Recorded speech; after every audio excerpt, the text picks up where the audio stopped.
കൊല്ലം ജില്ലാ സ്കൂൾ കലോത്സവം നവംബർ മാസം 26-ന് ആരംഭിച്ച് 30-ന് കൊട്ടാരക്കരയിൽ സമാപിക്കുകയാണ്.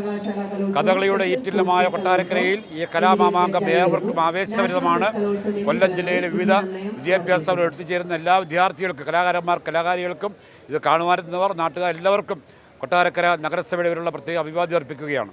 നമസ്കാരം, എൻ്റെ പേര് മാളവിക. ഞാൻ ഡോക്ടറാണ്. 2016 സ്കൂൾ കലോത്സവത്തിലായിരുന്നു ഞാൻ ലാസ്റ്റ് സ്കൂൾ കലോത്സവത്തിൽ പങ്കെടുത്തിരുന്നത്. ഞാൻ പഠിച്ച സ്കൂളിലാണിപ്പോൾ കൊല്ലം റവന്യൂ സ്കൂൾ കലോത്സവം നടക്കുന്നത്. അപ്പോൾ കുറേ വർഷങ്ങൾക്ക് ശേഷം ഈ പരിപാടികളൊക്കെ കാണാൻ വേണ്ടിയിട്ട് പിന്നെയും വന്നതാണ്. അതിലൊരുപാട് സന്തോഷം. ശരിക്കും ഭയങ്കര ഓർമ്മകളാണ് ഇവിടേക്ക് വരുമ്പോൾ. കലോത്സവത്തിൽ പങ്കെടുത്ത ഓർമ്മകളും ആ നിമിഷങ്ങളൊക്കെയാണ് മനസ്സിലേക്ക് വരുന്നത്. അപ്പോൾ ഒരിക്കൽ കൂടി ഈ വർഷത്തെ കലോത്സവത്തിലേക്ക് വരാൻ സാധിച്ചതിൽ ഒരുപാട് സന്തോഷമുണ്ട്. അപ്പോൾ എല്ലാവർക്കും പങ്കെടുക്കുന്ന എല്ലാവർക്കും എൻ്റെ എല്ലാവിധ ആശംസകളും നേരുന്നു. മൗനം സ്വരമായി